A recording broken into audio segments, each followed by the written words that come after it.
Yes, I am Bangladeshi. আমি একটি সহজ কৌশলে কলা আঁকার চেষ্টা করছি। খুব সহজে আমি একটি জোড়া কলা আঁকতেছি।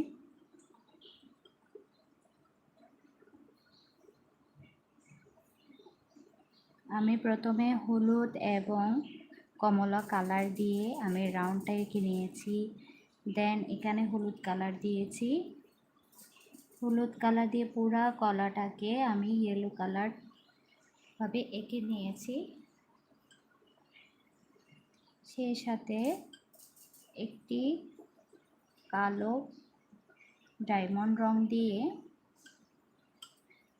আমি এই কলার আউটলাইন করেছি। আশা করি আমার আজকের কলা আঁকাটি আপনারা সবাই পছন্দ করেছেন। কমেন্ট করে জানান আমার কলা আঁকার কৌশলটি কেমন লেগেছে।